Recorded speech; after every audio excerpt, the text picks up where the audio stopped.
Bom dia, boa tarde, boa noite. Aqui é o Cineclube Passamagara, Gabarita do Amadorismo. Meu nome é Davi, agradecer a presença do Henrique, dizer a todo mundo que nos acompanha nossas redes sociais, Instagram, YouTube, inscreva-se no canal, ative o sininho, curta, compartilhe, comente, acompanhe nossos podcasts, Spotify, Amazon Music e Google Podcast. Dizer que o vídeo a ser analisado contém spoilers, então se você não gosta de spoilers, evite. Se você não liga para spoilers ou já viu o filme, fique à vontade para acompanhar. E dizer que o filme a ser analisado é Ex Machina, Instinto Artificial, filme de 2014, do gênero ficção científica thriller, né? E, Henrique, qual é a sinopse de Ex Machina? Bom, nós temos uma sinopse bem curtinha, aqui de acordo com o IMDb, fala o seguinte: um jovem programador é selecionado para participar de um experimento com inteligência artificial. Só isso. Então, bem sucinto. Não entrega nada do filme. Quem quiser saber alguma coisa pela sinopse, não vai dar. Mas falando em entregar, e você, Henrique, você pode nos entregar qual é a sua análise de Ex Machina?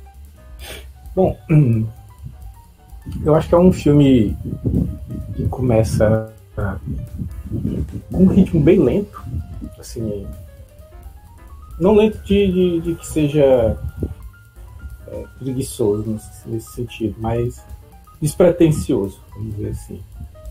Começa num ritmo bem despretensioso e ele vai construindo um clima ao longo do filme, que vai ter as suas revelações também, que aí ele vai se tornando mais pretensioso de acordo com que ele vai construindo esse clima. Eu gostei bastante do clima que o filme constrói e do ritmo que o filme vai construindo isso, porque no início é uma coisa meio abjeta, assim, sem muito sentimento no começo do filme, não tem muitos fatores que vão me pegando, mas logo que acho que o principal acontecimento é a Eva, o primeiro aparecimento da Eva.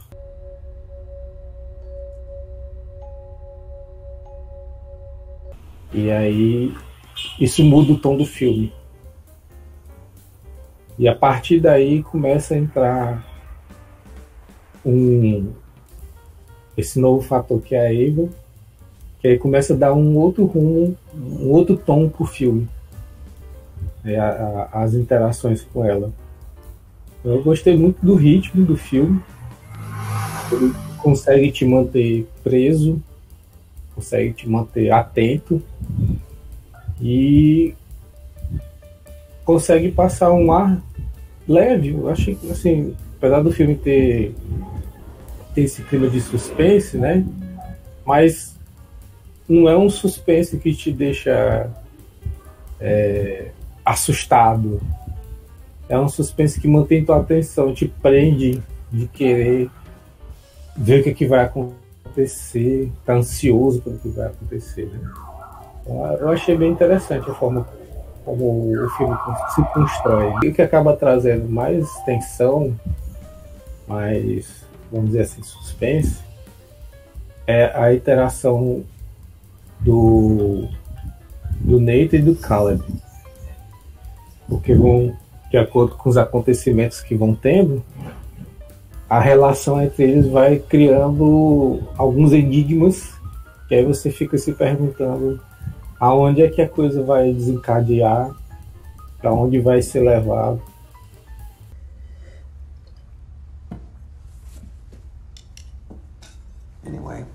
Como é que vai ficar a interação deles, né?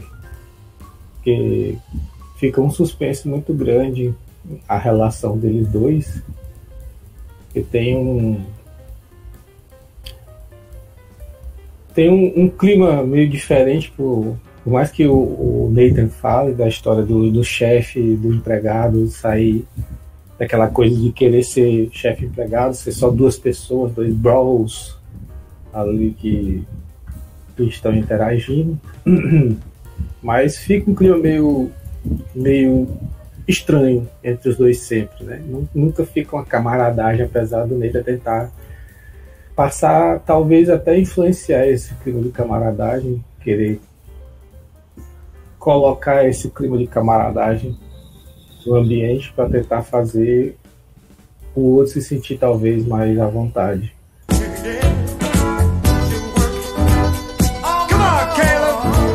Ou para manipular mesmo. Eu gostei muito das interações que existe da Eva e do Caleb, principalmente porque tem interações que ocorrem enquanto eles estão em contato e interações que ocorrem enquanto eles não estão em contato, né? Então ficou um negócio interessante, porque a Eva, ela consegue ir deixando um clima em relação ao Caleb, que isso perdura, né? E então deixa o Caleb se questionando muitas coisas a respeito dela e dos conceitos que ele tem, né? Eu achei um pouco forçado assim no filme. Ele tenta depois dar uma justificativa, mas ainda achei um pouco forçado por como a relação de atração entre o Caleb e a Eva acontece. Achei muito rápido esse processo de atração dele por ela. Ele é como se ele já tivesse preparado para quebrar a barreira de se sentir atraído por uma coisa que não é humana. Não teve nenhuma restrição de início sobre isso. Então eu achei um pouquinho forçado isso aí. Depois, mais lá no final do filme, ele tenta dar uma justificativa, digamos assim, quando ele vai falar do perfil. Por que você me escolheu, né? Por que eu fui escolhido? Aí essa resposta vem depois no auto-reflexão dele, do perfil dele, e foi escolhido porque ele era quem ele era, pela vida que ele levou, pela vida que ele tem. Era um filho único de pais mortos e não tinha namorada. Era uma pessoa que tinha interesse por essa área de pesquisa, né, da inteligência artificial, funcionário considerado inteligente da empresa, de sucesso. Então teve todo um perfil e, vamos dizer assim, foi construído a experiência para esse perfil. Essa rápida interação e afeiçoamento do Caleb pela Eva, eu achei forçado. É um período muito curto que eles têm, de poucos dias. Ele fica ali, o prazo que ele ficar é uma semana, né? Sim. Então, cada encontro com ela é um dia. Então, eu achei muito fácil a forma como ele superou a barreira de interagir com uma coisa que não é humana, que tem aparência clara de que não é humana, apesar da estrutura ser humana, né? As feições ali do rosto representarem emoções através do rosto como humano, mas está muito claro que ela não é humana, né? Diferente de outros, como a Kyoko, né? Que ela já aparece com toda a indumentária de pele humana, né?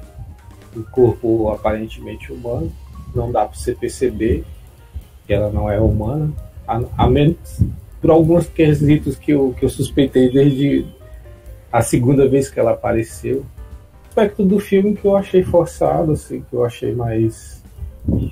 deu uma escorregadazinha ali no filme.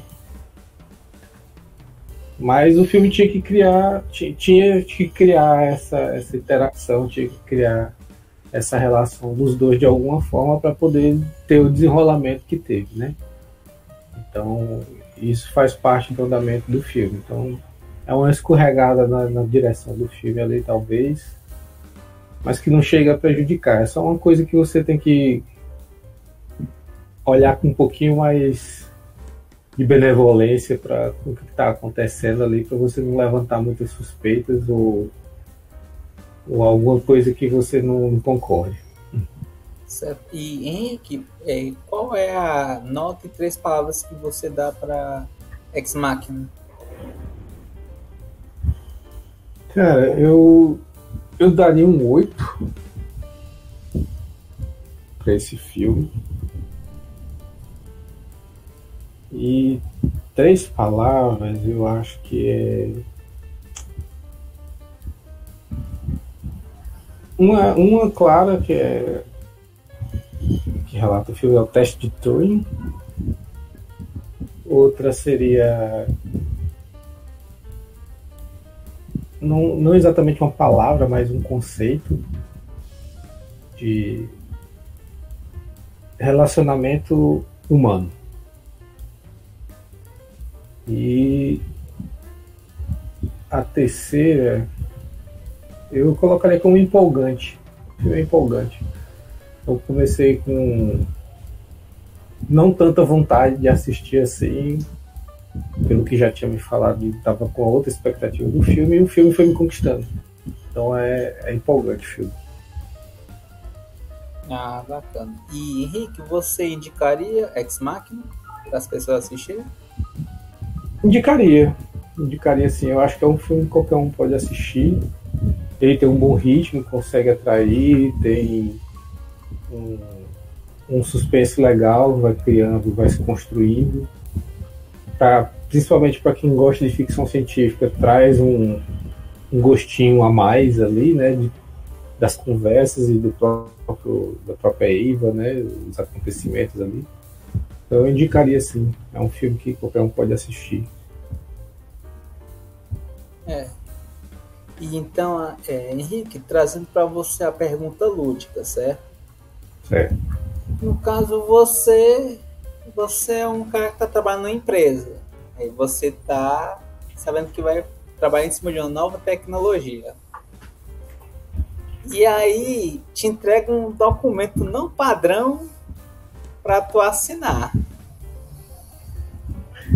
A grande pergunta é essa: você assinaria para poder trabalhar nesse projeto? É um projeto que muita gente está atrás. Ou você não assinaria e ia ficar na curiosidade? Cara, se fosse naquela pressão que foi no filme, porque tinha uma pressão psicológica ali no filme para aquela parte, né? Ele tenta deixar ele confortável, mas ao mesmo tempo ele joga ali uma pressão para ele, assim, olha, se tu quiser, assina isso, se não quiser, tchau. Se questiona muito, você não vai ter muito tempo para se questionar, para ele. Se fosse naquela pressão, naquela vibe daquela pressão ali, eu acho que eu não assinaria. Por desconfiança. Ok, e agora eu queria saber de você, qual é a sua análise do filme, para gente saber um outro ponto de vista. Minha análise sobre o filme Ex Machina, né? Filme 2014, ele tem 1 hora e 50 minutos de filme, né? E eu tenho que dizer uma coisa, esse filme, concordo com você, Henrique, assim, boa parte do que você falou, inclusive do começo dele ser, de certa forma, lenta, mas é aquele lento que eu acho que é necessário, né? E realmente ele vai trazendo informações interessantes. E eu acho bem legal o fato de que, no caso, quais são os personagens, né? Vamos dizer assim, os 4 personagens principais, né? Que são mostrados, assim. A Eva, que é interpretada pela Alicia Vikander, o Nathan, que é interpretado pelo Oscar Isaac, o Caleb Smith, que é interpretado pelo Domhnall Gleeson, e a Kyoko, que é interpretada pela Sonoya Mizuno, né? Filme esse que concorreu, né, ao Oscar de melhor efeitos especiais no Oscar 2015 e ganhou. desbancou filmes como Mad Max Estrada da Fúria, desbancou Star Wars O Despertar da Força, e assim, de certa forma foi uma grande surpresa, né? Sim. E que inclusive foi interessante que esse filme foi feito com um orçamento de 15 milhões de dólares e conseguiu entregar um efeito especial de grande qualidade, né? Muito bom. E esse filme também foi o primeiro filme assim, enquanto trazendo algumas análises, trazer algumas curiosidades também, né? O diretor é o Alex Garland, né? E ele já tinha roteirizado alguns filmes, tinha sido produtor de alguns filmes, mas o primeiro filme que ele realmente dirigiu foi o Ex Machina, né? E ele tem uma certa assinatura, seja no seu roteiro, seja na sua direção, de personas do qual, em geral, o seu protagonista, ele tenta lutar contra o ambiente que o cerca. E quais são os exemplos de filmes que ele já roteirizou ou dirigiu, ou ambos, né? Extermínio, certo? O mais recente dele, na data dessa gravação, né? Que é o Guerra Civil. Guerra Civil também é dirigido pelo Alex Garland, né? E também, para quem acompanha o Cineclube e quiser ver uma análise de um outro filme do Alex Garland, ele também dirigiu o filme Man, Faces do Medo, certo?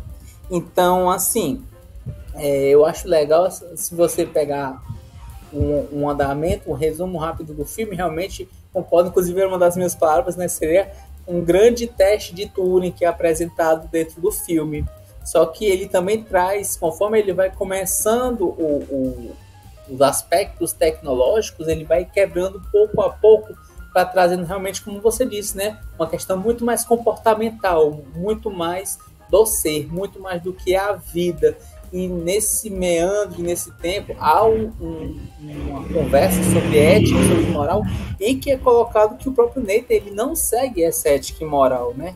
Ele é dito no filme que para ele conseguir pegar as expressões faciais, ele ativou todos os celulares do mundo para captar várias informações. Os fabricantes sabiam disso, mas não podiam processar porque teriam que assumir que também fazem isso. Isso é dito no filme. You hacked the world's cell phones? Yeah, and all the manufacturers knew I was doing it too. Então, no decorrer do filme, você vai vendo que de uma certa maneira não, realmente, ele não é ético e a moral dele é duvidosa. Mas mesmo o relógio parar 2 vezes, ele está certo, porque existiam alguns aspectos que ele falava que, cara, eu tô do seu lado. E em alguns momentos ele até tava. Porque assim, o filme ele se passa, né, no decorrer, vamos dizer assim, de 7 dias do filme. Se a gente considerar o primeiro dia que ele chegou como sendo o primeiro dia da sessão, né, se a gente considerar isso, certo? Porque há 6 sessões com a Eva. E a 7ª é o dia que ele vai fugir. Certo? Quanto à questão do filme, ele é selecionado, né? Você tinha dito, ele é selecionado para encontrar participar de um projeto do dono da empresa, né? A Blue Book. Ele viaja para um local afastado, né? Um local que tem assim, tem riachos, né? Tem florestas, né? Sobre esse contato com a natureza. Só que ele vai ficar bucólico até, né? Só que ele vai ficar em um ambiente fechado, e então imagina, é um ambiente gigantesco. Mas aí você entra e fica dentro de um ambiente claustrofóbico, porque você vê, não tem janelas, é todo fechado. E o filme ele vai mostrando e vai colocando que realmente o Nathan, ele é um cara excêntrico. Só que ele não é só aquele excêntrico do tipo, aquele excêntrico gênio, gente boa. Não, ele é excêntrico e ao que é mostrado ele pode ser alguém perigoso também. E por que é dito isso? Porque de início ele já faz, quando chega, né, ele tem a questão do contrato e tem uma certa pressão de ele assinar. É um contrato padrão. Ele não é padrão. Ele, não é padrão. Mas se você não assinar, não posso trabalhar. Então a gente pode ficar uma semana jogando sinuca, ou você pode assinar, né? E aí você vai ficar triste quando descobrir o que foi. Ou você pode assinar e a gente pode trabalhar. E aí isso vai sendo feito. E eu acho legal também o fato de que o Caleb Smith, né?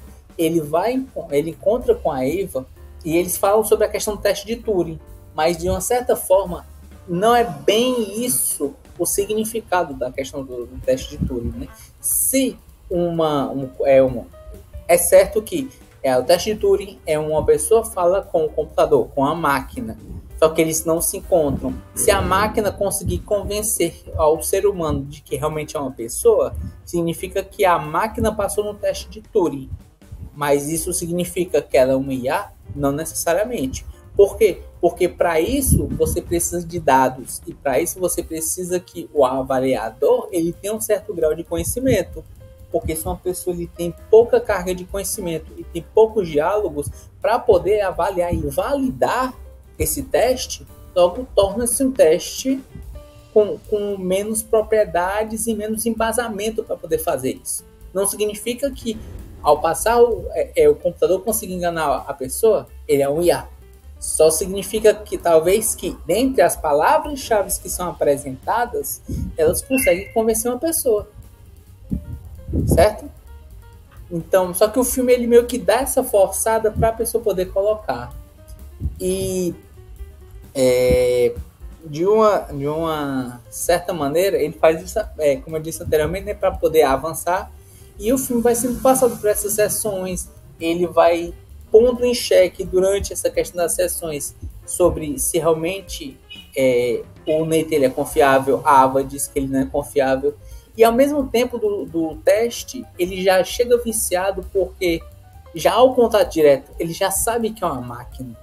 Então, o teste de Turing em si já é falho. Só que tem um porém. A Kyoko, ele em nenhum momento ele está falando que ela é uma IA. Então, talvez o teste de Turing não seja com a Eva. A Eva seja quanto à questão cerebral, né? A questão da fala, na comunicação. Mas a questão do ser, da aparência, seja com a Kyoko. Então, o teste de Turing talvez seja sobre ela, não só sobre a Eva em si. A Eva era para saber se ela conversa do ponto de vista de uma conversação, mas não do ponto de vista visual, vamos dizer assim, certo? Exatamente pelo fato de que ele não encontrou e não falou que ela é uma IA. Ele inclusive mentiu, né? Disse, não, ela não fala nossa língua. Não adianta falar com ela. A própria Kyoko, que ela se revela posteriormente como IA, né? Quando ela baixa um pouco da pele e mostra que por dentro ela é um robô. Certo? E nesse filme tem a questão dos meandros e tem essa dúvida de que... Mas ele acaba se apaixonando pela Eva, né? O Caleb. E fica nessa dúvida de será que ela está manipulando você ou não? E durante o decorrer, né, eles vão sendo abordados, vão conversando sobre questões filosóficas, sobre o que é a vida, sobre quais são os impulsos do sexo, sobre o que é um ser vivo, né, sobre o que é criação, certo? E eu acho que a questão do Nathan também ele é muito do egocêntrico, né? De que dele se sentir como um ser supremo, né? Eu estou, a partir disso, sendo como um Deus, eu estou criando vida. Eu quero que isso faça o teste durante esses 7 dias. E aí, através desses 7 dias, vamos ver se isso vai dar certo. E a gente pode perceber, pelo menos muita gente da área, né? De TI pode ver que o fato de você ficar em um ambiente que não tem janelas, não tem saída de emergência e falta energia que ninguém pode sair, já é uma falha grave de segurança. Porque eu pensei, assim, para mim estava encaminhado. Isso aí, se der um problema grande de rede, de energia, de fonte, né? O pessoal vai ficar preso, vai morrer. Não tem como sair de lá. Ele tem algum objeto para conseguir quebrar? E de uma certa forma ficou meio que o gato de Schrödinger no final do filme, né? Porque depois de um tempo o Caleb ele arma um plano para poder tirar a Eva de lá. O Nathan percebe esse plano, só que o Caleb já consegue botar a programação para poder abrir as portas. Uhum. A Eva se une com a Kyoko para poder matar o Nathan, né? O criador, né? E a partir disso, ela vai, a Eva vai saindo enquanto o Caleb está preso, né? Em uma das portas, ele não tem o crachá para poder abrir, o acesso para poder sair. Então, assim, se ninguém poder passar o acesso, ele vai ficar trancado lá.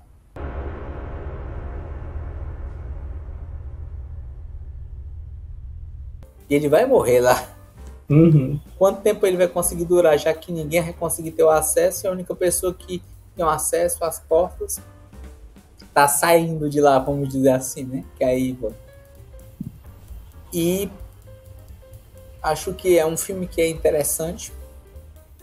Acho que de uma certa forma ela passa no teste de Turing, não por se mostrar como um ser humano, mas por talvez ter essa eu não sei se a palavra certa seria malícia, eu vou colocar nesse momento assim, essa malícia, né, de conseguir enganar o Caleb Smith para poder convencer ele a abrir a porta e sair. Se ela tinha sentimentos por ele ou não, eu não sei.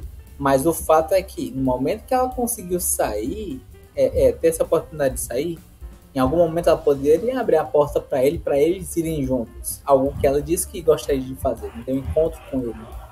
Só que não fez. Então, ou era uma falha da IA de empatia, ou ela enganou para provavelmente poder sair e pronto. Certo? Então, tem essas nuances, sabe? Mas, de uma forma geral, acho que é um filme legal, acho que é um filme interessante, e eu trouxe algumas trivias, né, algumas curiosidades a respeito do filme. A localização da casa no filme é Juvet Landscape Hotel, na Noruega.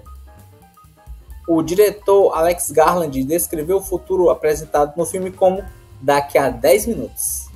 Significando, se alguém como o Google ou a Apple anunciasse amanhã que havia feito a Eva, todos ficaram surpresos, mas não ficaríamos tão surpresos. No caso, o Oscar Isaac, ele diz que baseou a caracterização do personagem Nathan, né, em Bob Fischer e Stanley Kubrick, que ele vê como gênios misteriosos e indescritíveis. O visual já icônico do Kubrick, né, também serviu de inspiração para sua barba. No caso, também é interessante falar que o título do filme Ex Machina, né, ele é derivado de uma frase latina, né, Deus Ex Machina. Deus Ex Machina. Significa um Deus da máquina, que era uma frase que se originou nas tragédias gregas, né, quando era um ator interpretando um deus, ele seria baixado por meio de uma plataforma, né, uma máquina, e resolveria os problemas dos personagens, resultando em um final feliz. E veja só, não foi bem o final feliz para as pessoas, foi um final feliz para Eva. Mas foi um final feliz para alguém, né? Para alguém foi. Outro ponto interessante, né? Diz que quando o Caleb ele se senta diante do computador, do Nathan, né? Ele começa a codificar. O código que ele digita é para um algoritmo chamado Criva de Eratosthenes, né? Que no caso é um algoritmo para encontrar números primos. No entanto, ele também escolhe números primos que formam um ISBN. ISBN é o registro do livro, assim, que normalmente é feito tipo um registro global para a numeração de pesquisa do livro. E no caso, este ISBN é para o livro Embodiment and the Inner Life, Cognitions and Consciousness in the Space of Possible Minds, né? No caso, é um livro sobre a história da inteligência artificial. Então, sempre essas referências dentro das referências, né? Também há uma referência sobre a questão do Oppenheimer, né? Essa questão, então, me tornei minha morte destruidora de mundos. A frase que o Oppenheimer fala, baseada no acho que é no Hindu Gitã, se eu não me engano, né? Que ele fala, e que a gente também tem uma análise desse filme, né, o Oppenheimer. E é curioso que em seguida, quando eles estão dentro, né? Isso, tornei a morte destruidora de mundos, quem fala é o Caleb Smith. Quando eles estão dentro, já o Nathan bêbado, né, ele também faz uma referência, de certa forma, ao Oppenheimer, quando ele está prestes a desmaiar, né, depois de tanto beber, ele recita uma escritura, no sono, na confusão, nas profundezas da vergonha, as boas ações que o homem fez antes de defendê-lo. Isso de acordo com o livro American Prometheus, né, do Oppenheimer. Eles dizem que o Oppenheimer traduziu e recitou esse poema alguns dias antes de um teste explosivo fracassado. Também outras curiosidades, em 2016 a Alicia Vikander disse que esse era o filme favorito do qual ela participou até agora. Todos os 3 personagens também, né, outra curiosidade, todos os 3 personagens ele tem nomes bíblicos apropriados. No caso, Eva, né, o mais aberto, vamos dizer assim, é baseado em Eva, né, a primeira mulher. Nathan, ele era um profeta na corte do rei Davi. E Caleb foi um espião enviado por Moisés para avaliar a terra prometida. Então, ele tem essas características bíblicas, de certa forma, também. A própria questão da avaliação da Eva, né? Foram 6 sessões, né? E no 7º dia não teve sessão. Por quê? Porque descansou. Não é isso? Uhum. Também dito que quando o Nathan está sentado à frente dos 3 monitores, né? À esquerda da parede, coberta de post-it, está uma famosa pintura tripla de Tiziano, intitulada A Alegoria da Prudência, que apresenta 3 cabeças e 3 animais. No caso, o artista Tiziano ele pintou a obra pouco antes de morrer de peste em 1576. As 3 cabeças na pintura aludem às 3 idades do homem. À esquerda, o autorretrato de Tiziano representa o passado e a velhice. No centro está Horásio, seu filho, representando o presente e a maturidade. À direita está Marco, seu primo, representando o futuro ou a juventude. Sobre os retratos há uma figura de 3 cabeças, representados um lobo, um leão e um cachorro, simbolizando prudência e também pode simbolizar memórias, inteligência e previsão. E, como última curiosidade também, o próprio Domhnall Gleeson, né, que é o ator que fez o Caleb Smith, ele já interpretou também o humano sintético Ash, né, no episódio Be Right Back, em 2013, numa seriada pouco conhecida chamado Black Mirror. Então, assim, ele já entrou nesses meandros já também de tecnologias, de certa forma, distópicas, né? E para não me alongar mais, digo que é um filme interessante, é um filme legal, é um filme que ele, digo do ponto de vista do Caleb, ele tenta trazer boas análises, boas abordagens de como fazer essas captações de testes para validar, né, o MIA, avaliar e validar o MIA, enquanto que o Nathan pouco a pouco vai quebrando, porque para ele quer respostas simples para perguntas simples, só que não existem respostas simples quando se trata de um IA, né? Quando você pega uma complexidade do que é um IA, sobre os meandros e como isso pode afetar outras pessoas, não é uma resposta simples, né? Você não pode dar respostas simples para situações complexas. É basilar isso que você tem que analisar profundamente, principalmente quando você está tentando fazer um estudo sério. Que no final, assim, o filme não se propõe a isso, né? O Caleb ele tenta, mas ao pouco o filme vai mostrando sobre que é uma questão que é comportamental. E isso não desmerece nada o filme. Só o meu lado, vamos dizer assim, de exatos, às vezes me incomoda um pouco com isso, mas em si é um filme excelente, é um filme ótimo, bem abordado, tem boas direções, tem boas atuações. Então eu digo que minha nota para esse filme é um 9 e minhas palavras para esse filme é IA, que é algo que é apresentado no filme, discussões filosóficas / éticas, né? E o terceiro aspecto que eu digo que ele é claustrofóbico, porque boa parte do filme ele tem ambientes muito fechados, muito fechados. Então, assim, para quem se incomoda com esse ambiente bem fechado, vai dar uma surtadinha ali. E essa é minha análise de Ex Machina. Você indicaria o filme? Indicaria, assim, é um filme de 18 anos, né? Eu indicaria para pessoas de 18 anos. E eu indicaria para as pessoas verem abordagens filosóficas barra morais, assim, eu acho que é interessante, né? Só não indicaria talvez para pessoas, como disse, assim, que tem problemas com claustrofobia, né? São ambientes bem fechados que são apresentados no filme, né? Então, assim, meio que, pelo menos para mim, já indicavam essa tragédia, assim, essa tragédia esperada, né? De que se der um problema muito grande, o humano vai ficar preso lá e a IA pode aguentar. O humano não. E aí a preocupação seria só essa. Mas de uma forma geral, indicaria assim. Acho que é um filme bem bacana. E vamos a uma perguntinha. E se por acaso você trabalhasse numa empresa de tecnologia e tivesse um projeto revolucionário que te convidasse para participar, mas te dessem um contrato, como foi ali do filme, um pouco não ortodoxo, você assinaria ou não assinaria? Olha, como essa pergunta ela é pessoal, né?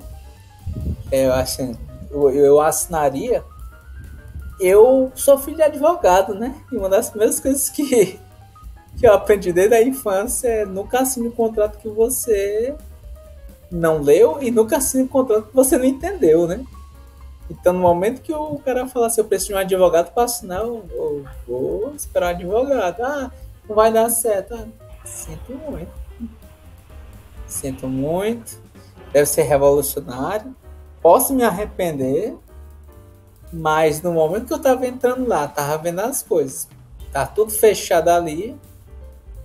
Eu acho que o mais interessante é você estar vivo amanhã, né? Tá vivo hoje, resolver as coisas hoje, de ter um meio de fuga, um método de fuga, e ali ele meio que virou um rato de laboratório. Então, assim, minha resposta seria: bom, não a ser, muito obrigado, sinto muito pelo tempo que você gastou, pelo combustível, mas não vou assinar não. Se você trouxer um advogado, eu assino, mas senão, não vai.